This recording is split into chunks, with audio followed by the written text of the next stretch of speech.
Hi every one. ഇന്നൊരു Saturday വ്ളോഗുമായിട്ടാണ് ഞാൻ വന്നിരിക്കുന്നത്. സാറ്റർഡേ മാത്രമല്ല, ഇന്ന് ലീവാണ്. ഇന്ന് തേർഡ് സാറ്റർഡേ ഞങ്ങൾക്ക് ലീവ് തരാറുണ്ട്. അപ്പം ഇന്ന് തേർഡ് സാറ്റർഡേ ആയതുകൊണ്ട് ഞാൻ രാവിലെ വിചാരിച്ചു ഇന്ന് രാവിലെ എഴുന്നേറ്റ് അമ്പലത്തിലൊക്കെ പോകാം എന്ന് വിചാരിച്ചുകൊണ്ട് റെഡി ആവുകയാണേ. കുളിയൊക്കെ കഴിഞ്ഞ് ഇതാ റെഡി ആവുക. അപ്പോൾ ആദവിനെ കൊണ്ടുപോകുന്നില്ല. അപ്പോൾ ആദവ് ചോദിക്കുന്നുണ്ട് എവിടെ പോകുന്നതെന്ന്. അപ്പോൾ ഞാൻ പറഞ്ഞു ഞാൻ സ്കൂളിൽ പോവാമെന്ന് പറഞ്ഞു. അപ്പോൾ സ്കൂളിൽ പോകാമെന്ന് പറഞ്ഞു കഴിഞ്ഞാൽ പിന്നെ അവന് പ്രശ്നമില്ല കേട്ടോ. ഞാൻ ദാ ആദിയെ വിളിക്കാൻ വേണ്ടി പോയത്. ആദിയേയും കൊണ്ടാണ് അമ്പലത്തിൽ പോകുന്നത്.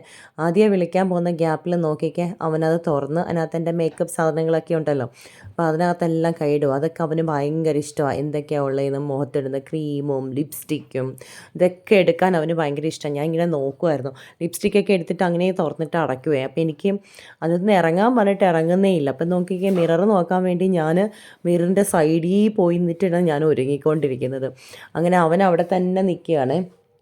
അങ്ങനെ അവനും അങ്ങനെ ആദിയെ വിളിച്ചു. ആദിയേയും കൊണ്ട് അമ്പലത്തിൽ പോവാണ്.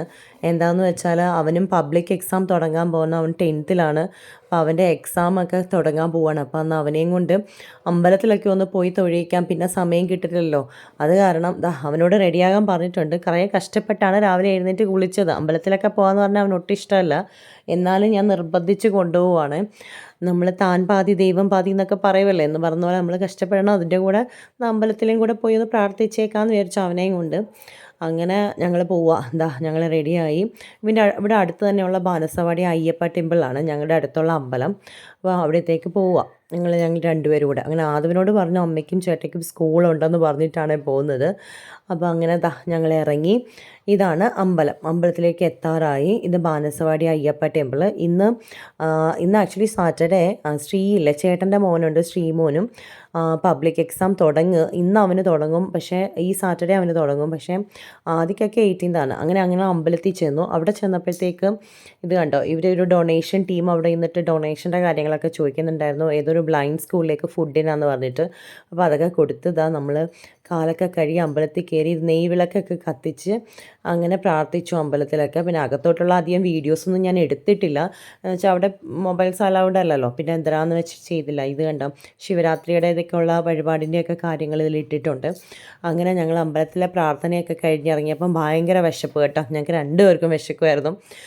അത് ഇവിടെ വന്നിട്ട് ഒരു ഉടുപ്പിയുടെ ഹോട്ടലുണ്ടായിരുന്നു. അപ്പം ഞങ്ങൾ അന്ന് അവിടെ കയറി ഫുഡൊക്കെ കഴിക്കാമല്ലോ എന്ന് പറഞ്ഞ് ചെന്നു. ആക്ച്വലി ബാംഗ്ലൂരിലെ ബ്രേക്ക്ഫാസ്റ്റ് എന്ന് പറഞ്ഞാൽ ഭയങ്കര ടേസ്റ്റ് കേട്ടോ. നമ്മുടെ നാട്ടിലെ പോലെയല്ല. എനിക്ക് നാട്ടിൽ ലഞ്ചും ഡിന്നറൊക്കെ ഇഷ്ടമാണ്. പക്ഷേ ഇവിടെ ബാംഗ്ലൂരിലെ ബ്രേക്ക്ഫാസ്റ്റ് എന്ന് പറഞ്ഞാൽ ഭയങ്കര ടേസ്റ്റ് കേട്ടോ. കുറേ വെറൈറ്റി ഐറ്റംസ് ഉണ്ട്. അങ്ങനെ ആദ്യം ഇത് നോക്കിയാൽ സാമ്പാർ വട ഓർഡർ ചെയ്തു. ഞാൻ ഓർഡർ ചെയ്ത സാധനം വരുന്നുണ്ട്. എനിക്ക് ഈ സംഭവം ഭയങ്കര ഇഷ്ടം കേട്ടോ. ഇവിടെ വന്ന് ബ്രേക്ക്ഫാസ്റ്റ് കഴിച്ചപ്പോൾ എനിക്ക് ഇഷ്ടപ്പെട്ട ഒരു സംഭവമാണ് ഇത്. ഇതാണ് ചൗ ചൗ ബാത്ത്. ചൗ ചൗ ബാത്ത് എന്ന് പറഞ്ഞാൽ ഇതിൽ സ്വീറ്റും ഉണ്ട് എരിവുള്ളതുണ്ട്. ഇതാണ് ഉപ്പുമാവ്, നമ്മുടെ ഉപ്പുമാവ് തന്നെ. പക്ഷേ ഉപ്പുമാവ് നല്ല സ്റ്റിക്കി ആയിട്ടിരിക്കും. എനിക്ക് ഈ ഉപ്പുമാവ് ഭയങ്കര ഇഷ്ടം. അതിൻ്റെ കൂടെ ഈ കേസരി ബാത്തും കിട്ടും. അപ്പോൾ സ്വീറ്റ് ഇഷ്ടപ്പെടുന്നവർക്ക് സ്വീറ്റും ആവും, പിന്നെ എരിവുള്ളവർക്ക് എരിവും ആവും. ഇത് രണ്ടും കൂടെ മിക്സ് ആയിട്ടുള്ളൊരു കോമ്പിനേഷനാണ്. അങ്ങനെ ആദ്യം പൂരി ഓർഡർ ചെയ്തു. അങ്ങനെ ഞങ്ങൾ രണ്ടുപേരും ഇരുന്ന് കുറച്ച് നേരം വർത്താനമൊക്കെ പറഞ്ഞ് ഇതിരുന്ന് കഴിച്ചു. നല്ല ചൂടായിട്ടുണ്ടായിരുന്നു. നല്ല ടേസ്റ്റ് ആട്ടോ ഇവിടുത്തെ ഈ ചൗ ചൗ ബാത്ത് കഴിക്കാൻ. പിന്നെ ഇതുപോലെ സാമ്പാർ വട, സാമ്പാറിനകത്ത് ഇങ്ങനെ മുക്കി വെച്ചിരിക്കുന്ന വട, അതും ഭയങ്കര ടേസ്റ്റ്. അങ്ങനെ മമ്മിക്കും അതിനുള്ള പാഴ്സലൊക്കെ വാങ്ങിയിട്ട് ഞങ്ങളിത് ഇറങ്ങി. അങ്ങനെ ടൈഗറിനെ ഇഷ്ടം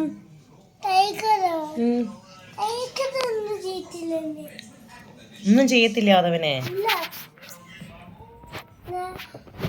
എത്ര ടൈഗർ ഉണ്ടെന്നൊന്ന് ഇന്നത്തെ എത്ര ആനിമൽസ് ഉണ്ടെന്നൊന്ന് കൗണ്ട് ചെയ്തേ.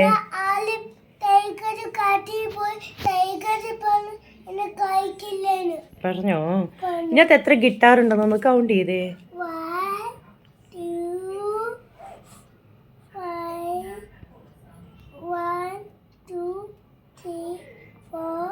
5. Oh, correct. 5. Very good.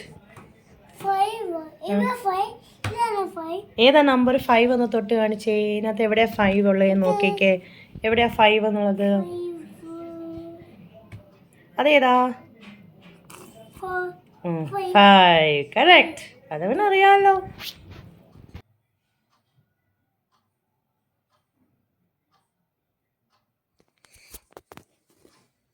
അപ്പോഴാണ് ഞാൻ ആദവനെ കുറച്ച് കളറിങ്ങും പരിപാടിയൊക്കെ കൊടുത്തു. ഇത് കണ്ടോ, ആദവനേക്കാളും കുഞ്ഞായിട്ട് വേറൊരാളിരുന്ന് കളർ ചെയ്യുന്നുണ്ടോ. ആദ്യമോട് ഞാൻ പഠിക്കാൻ പറഞ്ഞതാണ്. അപ്പം അങ്ങനെ ആദവൻ്റെ കൂടെ ഇരുന്ന് 2 പേരൂടെ കളറൊക്കെ ചെയ്യുക. അങ്ങനെ എനിക്ക് കുറച്ച് തുണിയൊക്കെ കഴുകിയിടാനുണ്ടായിരുന്നു. അപ്പോൾ ആ സമയം കൊണ്ട് അതായത് കണ്ടോ, 2 പേരും കൂടി ഇരുന്ന് വരയ്ക്കുന്ന കണ്ടില്ലേ. ആദ്യക്ക് പഠിക്കാൻ പറഞ്ഞു കഴിയുമ്പോൾ ഇതാണ് പ്രശ്നം, ഇങ്ങനെയുള്ള കാര്യത്തിലൊക്കെ കൂടുതൽ ഇൻവോൾവ് ആവും. അത് കഴിഞ്ഞിട്ട് ഞാൻ അവനോട് ഹിന്ദി പഠിക്കുമെന്നും പറഞ്ഞ് കൊണ്ടിരുത്തിയിട്ടുണ്ട്. ഹിന്ദിയാണ് അവൻ്റെ ഏറ്റവും ഇഷ്ടമല്ലാത്തൊരു സബ്ജക്റ്റ്, ടഫ് സബ്ജക്റ്റ്. അങ്ങനെ ഹിന്ദി പഠിക്കാൻ വേണ്ടി അവനെ കൊണ്ടിരുത്തി വളരെ കഷ്ടപ്പെട്ട് അവിടെ പോയി ഇരിപ്പുണ്ട്. അപ്പോഴത്തേക്കും ഞാൻ എൻ്റെ ലഞ്ച് പരിപാടിയൊക്കെ സ്റ്റാർട്ട് ചെയ്യാമല്ലോ എന്ന് വിചാരിച്ചു. ഇന്നൊന്നുമില്ല, സാധാ നാടൻ ഊണില്ലേ അതാണ് ഞാൻ ഇന്ന് ഉണ്ടാക്കുന്നത്. അതായത് കുറച്ച് ചോറ് രാവിലെ വെച്ചിരുന്നു. അതുകൂടാതെ ഞാൻ ഇന്ന് ഉണ്ടാക്കുന്നത് സാധാരണ ഫുഡാണ്. സാധാരണ ഫുഡെന്ന് പറഞ്ഞാൽ നമ്മൾ ഈ ടിഫിൻ ബോക്സിലൊക്കെ കൊണ്ടുപോകത്തില്ലേ, നമ്മൾ ലഞ്ച് പണ്ട് ചോറ്റുപാത്രം കൊണ്ടുപോകില്ലേ സ്കൂളിലേക്ക്, ആ ചോറ്റുപാത്രത്തിലുള്ള കുറേ സംഭവങ്ങളില്ലേ, അതാണ് ഞാനിന്ന് ഉണ്ടാക്കുന്നത്. അതായത് പൊട്ടറ്റോ മെഴുക്ക് പുരട്ടി ഉണ്ടാക്കി, കുറച്ച് ചമ്മന്തി അരച്ചു, പിന്നെ തൈര്, കുറച്ച് തോരൻ ഇരിപ്പുണ്ടായിരുന്നു തലേ ദിവസത്തെ. അപ്പോൾ ഞാൻ വിചാരിച്ചു എന്നാൽ ശരി നാടൻ ഫുഡ് ആക്കിയേക്കാം, എളുപ്പമുണ്ടോ ഉണ്ടാക്കാനും, എല്ലാവർക്കും ഇഷ്ടപ്പെടുകയും ചെയ്യും. പിന്നെ കുറച്ച് മീൻ വറുത്തതും ഇരിപ്പുണ്ടായിരുന്നു. അപ്പോൾ അവർക്കുള്ളതുമായി എനിക്കുള്ളതുമായി. അങ്ങനെ ഞാൻ എന്താ പൊട്ടറ്റോ മെഴുക്ക് പുരട്ടി ഉണ്ടാക്കാൻ വേണ്ടി എല്ലാം കൂടി പൊട്ടറ്റോ അരിഞ്ഞ് കുറച്ച് വെളുത്തുള്ളി കൂടെ ചതച്ചിടുക. എന്നിട്ട് ഉപ്പും മഞ്ഞപ്പൊടിയും മുളക് പൊടിയും കൂടി ഇട്ടിട്ട് അങ്ങനെ അടച്ച് വെച്ച് കഴിഞ്ഞാൽ പെട്ടെന്ന് നല്ല ക്രിസ്പി ആയിട്ട് വരും. വെള്ളമൊന്നും ഒഴിക്കേണ്ട, കുറച്ച് വെളിച്ചെണ്ണയാണ് ഒഴിച്ചിരിക്കുന്നത്. ആ വെളിച്ചെണ്ണയിൽ ഒന്ന് വെന്ത് കഴിയുമ്പോൾ പിന്നെ തുറന്ന് വെച്ചിട്ട് നല്ല ക്രിസ്പി ആക്കി ഫ്രൈ ചെയ്തെടുക്കാം. അങ്ങനെയാണ് ഞാൻ പൊട്ടറ്റോ മെഴുക്ക് പുരട്ടി ഉണ്ടാക്കുന്നത്. ആക്ച്വലി ഈ സംഭവമൊക്കെ ഉണ്ടല്ലോ എനിക്ക് ഭയങ്കര ഇഷ്ടമാണ് ചോറിനൂടെ കഴിക്കാൻ വേണ്ടി. അങ്ങനെ പണ്ടത്തെ ഓർമ്മ വരും. അങ്ങനെയൊന്നും ഉണ്ടാക്കാറില്ല, വളരെ റെയറായിട്ടാണ് ഇതൊക്കെ ചെയ്യുന്നത്. അങ്ങനെ ഞാനെപ്പോഴും സ്കൂളിലൊക്കെ ഉണ്ടാക്കുമ്പോൾ ചപ്പാത്തി അങ്ങനെയൊക്കെ. അങ്ങനെ ചമ്മന്തി അരയ്ക്കാൻ വേണ്ടി കുറച്ച് തേങ്ങ തിരുമ്മി, കുറച്ച് ഇഞ്ചി, നമ്മുടെ ഇഞ്ചി ഇട്ടു, പുളി ഇട്ടു, മുളക് പൊടി, ഉപ്പ്, കരിയാപ്പില ഇതെല്ലാം കൂടി ഇട്ടിട്ട് ഞാൻ അരച്ചെടുത്തു. എന്നിട്ട് നമ്മുടെ ഊണ് റെഡി. അതിന് കുറച്ച് അച്ചാറും ഉണ്ടായിരുന്നു, കുറച്ച് തൈരും എടുത്തു. തൈര്, ഉരുളക്കിഴങ്ങ് മെഴുക്കുവരട്ടി, ചമ്മന്തി, തോരൻ, മാങ്ങ അച്ചാർ. എന്തൊരു ടേസ്റ്റാണെന്നറിയോ. എനിക്കിപ്പോൾ പറയുമ്പോൾ തന്നെ എൻ്റെ വായിൽ വെള്ളം വരുന്നു. എനിക്ക് ഏറ്റവും ഇഷ്ടമുള്ള ഫുഡാണിത്. ബിരിയാണിയും ഇതൊക്കെ കഴിച്ചാലും നമ്മുടെ ഈ ഫുഡിൻ്റെ ഒരു ടേസ്റ്റ് വേറെ ഒന്നിനും വരില്ല. അങ്ങനെ അപ്പോൾ ആദവിനെയും കൂടെ ഇരുത്തി. ആദവന് മീൻ വറുത്തതുണ്ടായിരുന്നു. അവന് മീനുണ്ടെങ്കിൽ ഭയങ്കര ഇഷ്ടമാണ്. അപ്പം അങ്ങനെ അവന് ചോറിങ്ങനെ വാരി കൊടുത്തുകൊണ്ടിരിക്കുമ്പോൾ ആദ്യം കൂടെ വന്ന്, അമ്മ എനിക്കും കൂടെ ഒരു വാ തരുമോ എന്ന് ചോദിച്ചിട്ട്. അങ്ങനെ അവന് മീൻ ആദ്യക്ക് മീൻ ഇഷ്ടമാണ്, പക്ഷെ കഴിക്കാൻ ഭയങ്കര കഷ്ടപ്പാടാണ്, മുള്ളൊക്കെ അടത്തി കഴിക്കണ്ടേ. അത് അവനും വാരി കൊടുത്തു. അങ്ങനെ ആദവനും ഫിഷ് ഉണ്ടെങ്കിൽ അവൻ നന്നായിട്ട് ചോറ് കഴിക്കും. അങ്ങനെ ആദവനും മീനൊക്കെ ഇട്ട്, മീൻ മാത്രം മതി, പിന്നെ വേറെ ഒരു കറിയും കഴിക്കില്ല. ആദ്യം ഉരുളക്കിഴങ്ങ് മെഴുക്ക് പുരട്ടി ഉണ്ടായപ്പോൾ 1-2 പീസൊക്കെ എടുത്ത് കഴിച്ചു. പക്ഷേ മീൻ കണ്ടു കഴിഞ്ഞാൽ പിന്നെ അത് മാത്രം മതി. അങ്ങനെ മീനും കൂട്ടി അവനെ ചോറൊക്കെ കഴിപ്പിച്ചു. അങ്ങനെ ഞങ്ങളുടെ ലഞ്ച് നല്ല ടേസ്റ്റി ലഞ്ചായിരുന്നു കേട്ടോ. അങ്ങനെ ഞാൻ മമ്മിക്ക് കൊടുത്തു കേട്ടോ. മമ്മിക്ക് ഫുഡ് കൊടുത്ത് മമ്മി ഇരുന്ന് കഴിക്കുകയാണ്. പക്ഷെ മമ്മി ഞാൻ വീഡിയോ എടുക്കുന്നൊന്നും അറിയുന്നേയില്ല. മമ്മി നോക്കിക്കേ എത്ര മീൻ കഴിക്കുവാണേ. അത് കാരണം ഇങ്ങനെ മമ്മിക്ക് പല്ലില്ലാത്ത കാരണം മമ്മിക്ക് മുള്ളൊട്ടും പോകാൻ പാടില്ലല്ലോ. അതുകൊണ്ട് മമ്മി ഇങ്ങനെ ശ്രദ്ധിച്ച് മീൻ കഴിച്ചുകൊണ്ടിരിക്കുവാണേ. അപ്പോൾ മമ്മി അത് അറിയുന്നേ ഇല്ല കേട്ടോ ഞാൻ വീഡിയോ എടുക്കുന്നത്. അതിൻ്റെ കൂടെ മമ്മി ഇന്നലെ കണ്ട സീരിയലിരുന്ന് ഇന്ന് കണ്ടുകൊണ്ടിരിക്കുക കേട്ടോ. വൈകിട്ട് കാണുന്ന സീരിയൽ റിപ്പീറ്റ് ആവുക. അപ്പോൾ ആ സീരിയലിലും ശ്രദ്ധിച്ച് ഈ ഫുഡിലും ശ്രദ്ധിച്ച് ആ മമ്മി ഇങ്ങനെ ഇരിക്കുക. ഫുൾ ടൈം ഇങ്ങനെ കണ്ട സീരിയൽ തന്നെയായിരിക്കും, പക്ഷെ മമ്മി അതേ ഇൻട്രസ്റ്റിലിരിക്കും. അങ്ങനെ മമ്മി സീരിയലൊക്കെ കണ്ടുകൊണ്ടിരുന്നു. അങ്ങനെ ഫുഡൊക്കെ കഴിച്ച് കുറച്ച് നേരം റെസ്റ്റൊക്കെ എടുത്ത് കഴിഞ്ഞിട്ട് ഞാൻ ആദ്യയുടെ കൂടെ ഇരുന്നു. കുറച്ച് അവന് ഹിന്ദി കുറച്ച് ബുദ്ധിമുട്ടാണ്. പക്ഷെ അവൻ്റെ ടീച്ചർ ഒരു അംബുജമ്മാണ് അവന് ഹിന്ദി ടീച്ചർ. ആ മാം ശരിക്കും കഷ്ടപ്പെട്ട് അവനെ പഠിപ്പിക്കുന്നുണ്ട്. ഓൺലൈൻ ക്ലാസ് എടുത്ത് പഠിപ്പിക്കുന്നുണ്ട്. ഇപ്പോൾ സ്റ്റഡി ഹോളിഡേയ്സ് ആണെങ്കിലും ഓൺലൈൻ ക്ലാസ്സിൽ കൂടെ പഠിപ്പിക്കുന്നുണ്ട്. ആ മാം പറഞ്ഞു അവനെ 90% എടുപ്പിച്ചേ അടങ്ങുമെന്നും പറഞ്ഞുകൊണ്ടിരിക്കുക. അപ്പം ആ ടീച്ചറിനെ കൊടുത്തിട്ടാണ് ഞാനും കൂടെ പോയിരുന്നു. അയ്യോ പാവ ടീച്ചർ എന്തോരം കഷ്ടപ്പെട്ട് പഠിപ്പിക്കുന്നുണ്ടെന്ന് പറഞ്ഞിട്ട് അങ്ങനെ ഞാനും അവൻ്റെ കൂടെ പോയിരുന്നു. അവനെ ഹിന്ദിയുടെ കാര്യത്തിൽ അങ്ങനെ എഴുതിപ്പിച്ചു. മാം പറഞ്ഞു എഴുതിപ്പിക്കണം, അവനെ എഴുതുന്നതിലാണ് പ്രശ്നം, അവനെല്ലാം ആൻസർ ചെയ്യുന്നുണ്ടെന്ന് പറഞ്ഞു. അങ്ങനെ എഴുതിപ്പിച്ചപ്പോൾ എത്ര മിസ്റ്റേക്കാന്ന് പറയുക, സ്പെല്ലിങ് മിസ്റ്റേക്കുകൾ, അത് ഞാനിങ്ങനെ കറക്റ്റ് ചെയ്തുകൊണ്ടിരിക്കുക.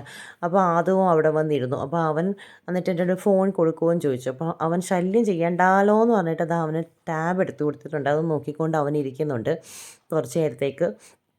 അങ്ങനെ ഞാനും അവനും കൂടെ ഹിന്ദിയുടെ യുദ്ധം പണ്ടൊക്കെയെന്ന് പറഞ്ഞാൽ ഇപ്പൊക്കെ അവൻ ഒത്തിരി ഭേദമായി ഹിന്ദിയുടെ കാര്യത്തിൽ. പണ്ടൊക്കെ എക്സാമിൻ്റെ സമയത്ത് ഞാനും അവനും കൂടെ ഹിന്ദി എക്സാമിൻ്റെ തലേദിവസം ഇവിടെ യുദ്ധമായിരിക്കും. അങ്ങനെ അങ്ങനെ എല്ലാം ഹിന്ദി എല്ലാം പഠിത്തം എല്ലാം കഴിഞ്ഞിട്ടാണ് ഇനി വലിയൊരു കാര്യമുണ്ട് ഞങ്ങൾക്ക് വൈകിട്ട് ആദവൻ്റെ ആനുവൽ ഡേ. അപ്പോൾ അതിനുള്ള ഒരുക്കങ്ങളാണ് കേട്ടോ. ആദവിൻ്റെ സ്കൂളിൽ നിന്ന് ഒരു ഡ്രസ്സ് കൊടുത്തിട്ടുണ്ടായിരുന്നു, ഒരു കോട്ടും സൂട്ടും പിന്നെ ഒരു ഓവർ കോട്ടും ടൈയും ഒക്കെ കൂടെ. അപ്പോൾ അതിൻ്റെ ഒരുക്കങ്ങളാണ്, അവനെ ഡ്രസ്സ് ചെയ്യുവാണ്. പിന്നെ ഇങ്ങനത്തെ കാര്യത്തിനൊക്കെ ആദവിന് ഭയങ്കര ഇഷ്ടം കേട്ടോ. ഇങ്ങനെ ഡ്രസ്സ് ചെയ്ത് ടൈ ഒക്കെ ഇടുമ്പോൾ അവന് ഭയങ്കര സന്തോഷം. അയ്യോ ഞാൻ ചേട്ടനെ പോലെ ആയോ അച്ഛനെ പോലെ ആയോ എന്നും പറഞ്ഞ് കുറേ ക്വസ്റ്റ്യൻസൊക്കെ അവൻ ചോദിക്കും. അപ്പോൾ അതുകൊണ്ട് ഞാൻ അവന് വേണ്ടി അവനെ ഇങ്ങനെ ഡ്രസ്സ് ചെയ്യുക കേട്ടോ. അവൻ ഭയങ്കര ഹാപ്പി ആയിട്ടാണ് ഡ്രസ്സ് ചെയ്യുന്നത്. ആക്ച്വലി ഞാൻ ക്യാമറ വെച്ച പൊസിഷൻ ഇച്ചിരി ചേഞ്ച് ആയിപ്പോയി, അത് കാരണം അവനെ കംപ്ലീറ്റ് ആയിട്ട് കാണുന്നില്ല. പിന്നെ ആദ്യം വന്ന് നോക്കിയിട്ടാണ് പറഞ്ഞ അമ്മ അവനെ കാണുന്നില്ല എന്ന്. പിന്നെ ഞാൻ അത് മാറി നിന്നത് കേട്ടോ. അങ്ങനെ അവനെ ഡ്രസ്സൊക്കെ ചെയ്യിപ്പിക്കുക കണ്ടോ. ഇൻഷർട്ടൊക്കെ ചെയ്ത് കഴിഞ്ഞപ്പോൾ തന്നെ അവന് ഭയങ്കര ഒരു വെയിറ്റായി. ഞാൻ ചേട്ടനെ പോലെ ആയോ എന്നൊക്കെ ആയി. പിന്നെ ഞാൻ കുറച്ച് അത്യാവശ്യം അവർ പറഞ്ഞിട്ടുണ്ടായിരുന്നു നിങ്ങൾക്ക് എങ്ങനത്തെ മേക്കപ്പ് ആയാലും അത്യാവശ്യം ഒരു മേക്കപ്പൊക്കെ ഇട്ട് കൊടുക്കാൻ. അപ്പം അവൻ ഇന്ന് ഞാൻ ഈ ലിപ്സ്റ്റിക്ക് ഇടുന്ന കാണുമ്പോൾ എനിക്ക് ലിപ്സ്റ്റിക്ക് ഇട്ട് തരുമോ എന്ന് ചോദിക്കും. അപ്പോൾ ഇന്ന് ഞാൻ കുറച്ച് ലിപ്സ്റ്റിക്ക് ഇട്ട് കൊടുത്തു കേട്ടോ. അങ്ങനെ അപ്പം കണ്ണാടി പോയി നോക്കുന്നുണ്ട് നല്ലതായോ എന്ന്. പിന്നെ അതിന് ശേഷം വായ തുറക്കത്തില്ല, ലിപ്സ്റ്റിക്ക് പോകുമെന്ന് പറഞ്ഞിട്ട്. അങ്ങനെ അവൻ്റെ മുടിയൊക്കെ ഒന്ന് ഒതുക്കി വെച്ച് കൊടുത്തു. കുറച്ച് സ്റ്റൈലാക്കി സ്പൈക്കൊക്കെ വെക്കാമെന്ന് നോക്കിയത്. അപ്പം തന്നെ ഡാൻസൊക്കെ തുടങ്ങി കണ്ടോ.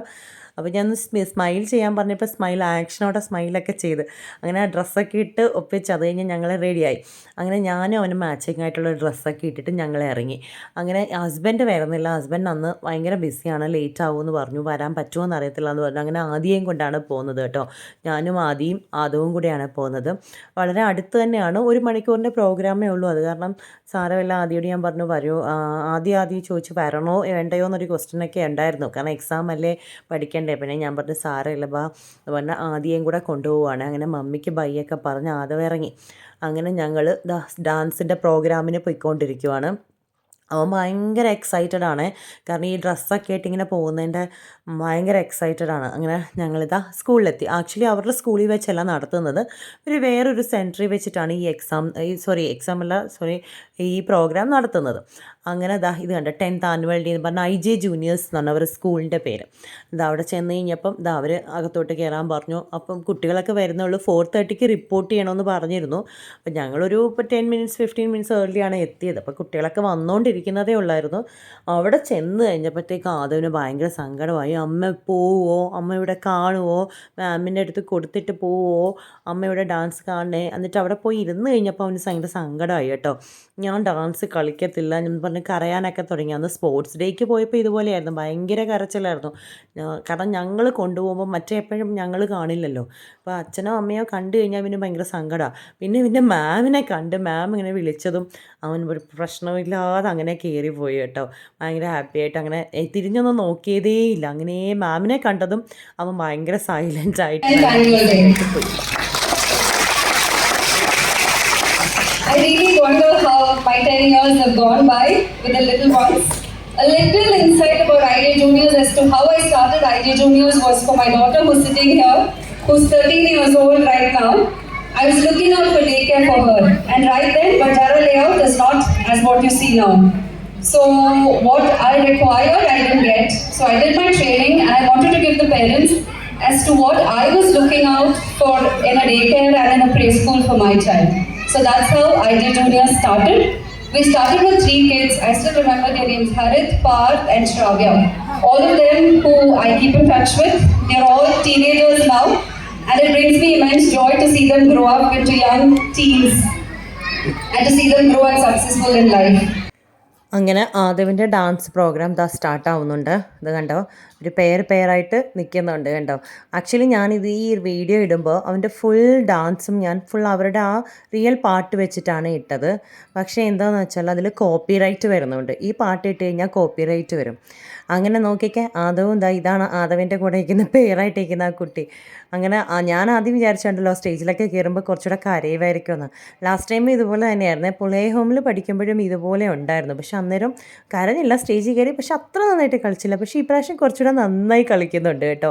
അവിടെ നിന്ന് അവരുടെ കൊറിയോഗ്രാഫർ അത് സ്റ്റെപ്സ് എല്ലാം കാണിച്ചു കൊടുക്കുന്നുണ്ട്. അപ്പം ആ സാറിനെ തന്നെ നോക്കിക്കൊണ്ട് കളിക്കുവാണ്. നന്നായിട്ട് കളിക്കുന്നുണ്ട്. ഞാൻ പ്രതീക്ഷയിൽ നന്നായിട്ട് അവൻ കളിച്ചു കേട്ടോ ഡാൻസ്. നല്ല രസമുണ്ടായിരുന്നു. അങ്ങനെയല്ല, എല്ലാ കുട്ടികളുടെയും ഡാൻസ് കാണാൻ നല്ല രസമല്ലേ, എന്ത് ക്യൂട്ടല്ലേ കൊച്ചു കുട്ടികൾ ഈ ഡാൻസ് കളിക്കുന്നത്. അവർക്ക് എന്തറിയാം, അവരെ പഠിപ്പിച്ച് നോക്കുമോ അതങ്ങനെ കളിക്കും. നോക്കിയാൽ എന്ത് രസമായിട്ടാണ് നമുക്ക്. അതുപോലെ വേറെ കുറേ ഉണ്ടായിരുന്നു കേട്ടോ. ഞാനിങ്ങനെ വീഡിയോ എടുക്കുമ്പോൾ അവൻ്റെ മാത്രമേ ഫോക്കസ് ചെയ്തുള്ളൂ. അതിന് മുന്നേ തന്നെ പ്ലേ ഹോമിലെ കുട്ടികളുടെ ഡാൻസ് ഉണ്ടായിരുന്നു. ഇത് ഇവനേക്കാളും ചെറിയ കുട്ടികളായിരുന്നു, എന്ത് രസമായിട്ട് കളിച്ചു. അത് കഴിഞ്ഞ് നഴ്സറി, LKG, നഴ്സറി ബാച്ചാണ്. നഴ്സറി തന്നെ 2 ബാച്ചായിട്ടാണ് അവർ വെച്ച്, എയും ബിയും സെക്ഷൻ. അപ്പോൾ ആദ്യം ബി സെക്ഷനിലായിരുന്നു. പിന്നെ അതൊന്നും ഞാൻ റെക്കോർഡ് ചെയ്തില്ല അധികം, ചെറുതായിട്ട് ഇവൻ്റെ മാത്രം വീഡിയോ ഫുള്ള് റെക്കോർഡ് ചെയ്തു. ആക്ച്വലി ഞാൻ പാട്ടൊക്കെ ഇട്ടിട്ട് ഇടാം, പക്ഷേ കോപ്പിറൈറ്റിൻ്റെ പ്രശ്നം കാരണമാണ്. അത് കഴിഞ്ഞ് ഇവനിങ്ങനെ ഡാൻസ് കളിച്ച് മറ്റേ ഗ്രൂപ്പിലോട്ട് കയറി പോവാണ്. അപ്പോൾ അവരുടെ ടീച്ചർ വന്നിട്ട് ഇങ്ങനെ സൈഡിലേക്ക് പിടിച്ച് മാറ്റി നിർത്തും. ഇത് കണ്ടോ, കളിച്ച് അങ്ങ് പോവും, മറ്റവരുടെ കൂട്ടത്തിലോട്ട് അങ്ങ് ജോയിൻ ചെയ്യും. അങ്ങനെ നല്ല രസമായിരുന്നു. അത് ചെറിയ കുട്ടികളുടെ ഡാൻസ് കാണുമ്പോഴേ എന്തോ ഒരു ഫണ്ണാണെന്നറിയോ കാണാൻ. ചില കുട്ടികൾ അവിടെ നിന്ന് കളിക്കുന്നു, ചിലവർ ഈ പേരൻ്റെ കൈയൊക്കെ വിട്ടിട്ട് മാറി നിന്ന് കളിക്കുന്നു, എന്നിട്ട് ഓടിപ്പോയി പിടിച്ചുകൊണ്ട് വന്ന് ഡാൻസ് കളിക്കുന്നു. ഇത് രസമായിരുന്നു കാണാൻ. ഈ സ്റ്റെപ്സൊക്കെ നല്ല രസമാണ്. ഇവിടെ വന്നിട്ട് 1-2 സ്റ്റെപ്സൊക്കെ എന്നെ കാണിച്ചു തന്നിട്ടുണ്ട് അവൻ, ഇങ്ങനെ കളിക്കണമെന്നും ഒക്കെ. അങ്ങനെ അവൻ്റെ ഡാൻസൊക്കെ കണ്ടുകൊണ്ട് ഇങ്ങനെ ഇരുന്ന് സമയം പോയതേ അറിയുന്നില്ല. നല്ല രസമായിരുന്നു. ഇവരെല്ലാം നല്ല പെയറായിട്ട് നല്ല സൂപ്പറായിട്ട് ഡാൻസ് കളിച്ചു കേട്ടോ. നോക്കിയേ, ലാസ്റ്റ് നോക്ക് ഫൈനൽ. ഇത് സെക്കൻഡ് പാർട്ടാണ്. ഇതൊരു ഫസ്റ്റ് പാർട്ട് കഴിഞ്ഞിട്ട് 2ാമത്തെ പാർട്ടാണ്. അപ്പോൾ ഈ സ്റ്റെപ്പ് നോക്കി, ഇതിവിടെ വീട്ടിൽ വന്നിട്ട് ദിവസം എന്നെക്കൊണ്ട് ഇങ്ങനെ, അമ്മയ്ക്ക് ഇങ്ങനെ ചെയ്യാൻ അറിയാമോ എന്ന് ചോദിച്ചിട്ട് എൻ്റെ കൈയൊക്കെ പിടിച്ചിട്ട് ഇങ്ങനെ ചെയ്യുമായിരുന്നു കേട്ടോ. അത് കഴിഞ്ഞിട്ട് ഈ സ്റ്റെപ്പ് നോക്കി, കാലിൻ്റെ അടിയിലേക്ക് ഇങ്ങനെ കൈ വെച്ചിരിക്കുന്നുണ്ട്, കാലിങ്ങനെ വെച്ചിട്ട് ഇങ്ങനെ ക്ലാപ്പ് ചെയ്യുന്ന സീൻ, അതൊക്കെ ഇവിടെ വന്നിട്ട് എന്നെയും പഠിപ്പിക്കുമായിരുന്നു. നമുക്ക് ഡാൻസ് പ്രാക്ടീസ് ചെയ്യാമെന്ന് പറഞ്ഞിട്ട് എന്നെ ഇതൊക്കെ പഠിപ്പിക്കുമായിരുന്നു കേട്ടോ. അപ്പോൾ ഞാൻ അവനോട് എന്നും ചോദിക്കും, ഏതാ സോങ് ചോദിക്കുമ്പോൾ അവനത് പറയില്ല. അങ്ങനെ കുറച്ചൊക്കെ അവൻ കാണിക്കുമായിരുന്നു. ശരിക്കും ഈ കൊച്ചു കുട്ടികളൊക്കെ ഡാൻസ് പഠിപ്പിക്കുന്നവരൊരു പേഷ്യൻസേ, എന്ത് വേണം, എന്ത് നന്നായിട്ടാണ് ഇവരെയൊക്കെ പഠിപ്പിച്ചെടുക്കാൻ, എന്ത് കഷ്ടമായിരിക്കും അല്ലേ ഇങ്ങനെ പഠിപ്പിച്ചെടുക്കാൻ. ഇവർ ഈ ചെയ്യുന്ന സ്റ്റെപ്സും ഈ കോമ്പിനേഷനും അത് കറക്റ്റ് സമയത്ത് ഇവരിങ്ങനെ മറ്റേ കുട്ടിയുടെ കൈ പിടിക്കുന്നു, പിന്നെയും ജോയിൻ ചെയ്യുന്നു, പിന്നെ റൊട്ടേറ്റ് ചെയ്യുന്നു, ജമ്പ് ചെയ്യുന്നു. ഇതൊക്കെ ശരിക്കും കുട്ടികളെ പഠിപ്പിച്ചെടുക്കുക എന്ന് പറഞ്ഞാൽ ശരിക്കും ഒരു ടാസ്ക് തന്നെ കേട്ടോ. എന്ത് പേഷ്യൻസ് വേണം, അതാണ് ഏറ്റവും വലിയ കാര്യം. അങ്ങനെ കുറച്ച് പേരൊക്കെ കരയുന്നുണ്ടായിരുന്നു സ്റ്റേജിൽ കയറിയിട്ട്, കുറച്ച് പേര് നന്നായി ചെയ്യുന്നുണ്ട്. ഇതൊക്കെ ഈ സ്റ്റെപ്പ് നല്ല രസമാണ് കാണാൻ. ഇതിൻ്റെ പാട്ട് പക്ഷേ ഇട്ടിരുന്നെങ്കിൽ അതും കൂടി നല്ല രസമായിരിക്കും, പക്ഷെ അത് പറ്റില്ലല്ലോ, യൂട്യൂബിൽ അതൊരു പ്രോബ്ലമാണ്. അങ്ങനെ ഈ കുട്ടിയുടെ പേര് ഞാൻ എത്ര പ്രാവശ്യം ചോദിച്ചെന്നറിയാം, അത് ആരാ അതവൻ്റെ കൂടെ ഡാൻസ് കളിക്കുന്നത്, അവൻ പറയേയില്ല. എന്നിട്ട് ഞങ്ങൾ ഇരിക്കുമ്പോൾ ഈ കുട്ടി ഞങ്ങളുടെ അടുത്ത് തന്നെ വന്നിരുന്നു കേട്ടോ. അപ്പോൾ ഞാൻ ആ കുട്ടിയോട് ചോദിച്ചു ഇവൻ്റെ പേരറിയാവുന്നു. അപ്പോൾ ആ കുട്ടി കറക്റ്റായിട്ട് പറഞ്ഞു ആദവെന്ന്. പക്ഷേ ആദവനോട് ഞാൻ കുറേ പ്രാവശ്യം ചോദിച്ചു എന്താണ് ആ കുട്ടിയുടെ പേരെന്ന്. അന്നേരം അവൻ പറഞ്ഞു എനിക്കറിയില്ല എന്ന്. പിന്നെ ഞാൻ ചോദിച്ചപ്പോൾ മിത്രാശ്രീ എന്നാണ് ആ കുട്ടിയുടെ പേര്. നല്ല ക്യൂട്ടാണ് എന്നെ കാണാൻ വേണ്ടി. അങ്ങനെ നോക്ക്, ദ സ്റ്റേജൊക്കെ കഴിഞ്ഞിട്ട് അവിടെ നിന്നും പിന്നെ അവനിങ്ങനെ കൈയൊക്കെ കാണിക്കുന്നുണ്ട്, എന്നെ നോക്കുവാണ്. നല്ല രസമായിട്ട് നന്നായിട്ട് എൻജോയ് ചെയ്തു അവൻ്റെ പ്രോഗ്രാം. അത് കഴിഞ്ഞിട്ട് പേരൻസിനെ വിളിക്കുന്നുണ്ട്, അതാണ് ഏറ്റവും വലിയ സീൻ. അപ്പം നമുക്കത് കാണാം എന്താണ് നെക്സ്റ്റ് സീൻ. അങ്ങനെ അവൻ നന്നായിട്ട് ഡാൻസൊക്കെ കളിച്ചു കേട്ടോ. ഞാൻ പ്രതീക്ഷയിൽ നന്നായിട്ടൊക്കെ കളിച്ചു. അങ്ങനെ ഞാൻ സ്റ്റേജിൽ കയറിയപ്പോൾ അവന് ഭയങ്കര സന്തോഷം. അവർ നമ്മളെ വിളിച്ചിരുന്നു ഡാൻസ് കളിക്കാൻ. അയ്യോ, ഞാൻ ഭയങ്കര നാണത്തുള്ള സ്റ്റേജിലൊക്കെ കയറി, എനിക്ക് ഡാൻസ് ഒന്നും കളിക്കാൻ അറിയില്ല. പക്ഷേ ഇവരെ ഈ ട്രെയിൻ ചെയ്യുന്ന അവരവിടെ നിന്ന് നമുക്ക് സ്റ്റെപ്പൊക്കെ കാണിച്ചു തരുന്നുണ്ട്. അപ്പോൾ ആദ്യം എന്നോട് പറയും അമ്മ ഇങ്ങനെ കാലുവെക്കുക അങ്ങനെ കാലുവെക്കുക. അവനെന്നോട് എന്നെ കളിപ്പിക്കാൻ പഠിപ്പിച്ചുകൊണ്ടേ ഇരിക്കുക സ്റ്റേജ് ചെയ്യുന്നിട്ട്. ഞാൻ എന്തൊക്കെയൊക്കെയോ കാണിച്ച് കൂട്ടി കേട്ടോ അവിടെ നിന്നുകൊണ്ട്, എങ്ങനെയെങ്കിലും ഇറങ്ങി വന്നാൽ മതി എന്നുണ്ടായിരുന്നു. അങ്ങനെ അവന് ഭയങ്കര സന്തോഷമായി. ഇവർ നന്നായിട്ടെല്ലാം അറേഞ്ച് ചെയ്തിട്ടുണ്ടായിരുന്നു കേട്ടോ, സ്റ്റേജും പ്രോഗ്രാമും. പിന്നെ നന്നായിട്ട് 2 മാസം കൊണ്ട് ഇവർക്ക് ട്രെയിനിങ്ങും ഒക്കെ കൊടുക്കുന്നുണ്ടായിരുന്നു. 2 കൊറിയോഗ്രാഫേഴ്സ് ഉണ്ടായിരുന്നു, അവരാണ് ട്രെയിൻ ചെയ്യുന്നത്. അവരവിടെ നിന്ന് ഡാൻസ് കളിക്കുന്നുണ്ട്. അപ്പോൾ കുട്ടികൾ അവരെ നോക്കിയാണ് ചെയ്യുന്നത്. അങ്ങനെ ഞാനും സ്റ്റേജിൽ കയറിയെന്ന് 1-2 സ്റ്റെപ്പൊക്കെ വെച്ചിട്ട് ഇവൻ ഇറങ്ങിയിട്ട് എന്നോട് പറയാം അമ്മ സ്റ്റെപ്പൊക്കെ റോങ്ങാണ് ചെയ്തത്, ഇങ്ങനെയല്ല ചെയ്യേണ്ടതെന്നൊക്കെ. പക്ഷെ അവൻ ഇപ്പോഴും എനിക്ക് പഠിപ്പിച്ച് തരും കേട്ടോ, ഇങ്ങനെയാണ് അങ്ങനെയാണ് അമ്മ സ്റ്റേജിൽ കയറിയപ്പോൾ റോങ് ആയിട്ടാണ് ചെയ്തതെന്ന്. പിന്നെ അവൻ്റെ കൂടെ നിന്ന് ആ കുട്ടിയും നല്ല ക്യൂട്ടായിട്ടുണ്ടായിരുന്നു കേട്ടോ. അവർ 2 പേരോടുള്ള പെയറൊക്കെ നല്ല രസമായിരുന്നു. അത് കഴിഞ്ഞിട്ട് ഇവരുടെ സ്കൂളിലെ ടീച്ചേഴ്സും സ്റ്റാഫും നോൺ ടീച്ചിങ് സ്റ്റാഫ്സും പിന്നെ അവരുടെ ഡ്രൈവേഴ്സ്, ഹെൽപ്പേഴ്സ്, സ്കൂളിൽ ഇത്രയും സ്റ്റാഫാണുള്ളത്. അവരെ നിർത്തിയുള്ള ഫോട്ടോ സെക്ഷനൊക്കെ ഉണ്ടായിരുന്നു. ശരിക്കും ഉണ്ടല്ലോ, ഈ ചെറിയ കുട്ടികളെ ഹാൻഡിൽ ചെയ്യുന്ന ടീച്ചർമാർക്കൊരു എന്ത് പറഞ്ഞാലും മതിയാവില്ല. ഇവരെയൊക്കെ എങ്ങനെ ഹാൻഡിൽ ചെയ്യുന്നതാവോ. ഈ ടീച്ചർമാരെ കാണുമ്പോൾ തന്നെ കുട്ടികൾ ഭയങ്കര ക്വയറ്റായിട്ട് പോകുന്നുണ്ട്.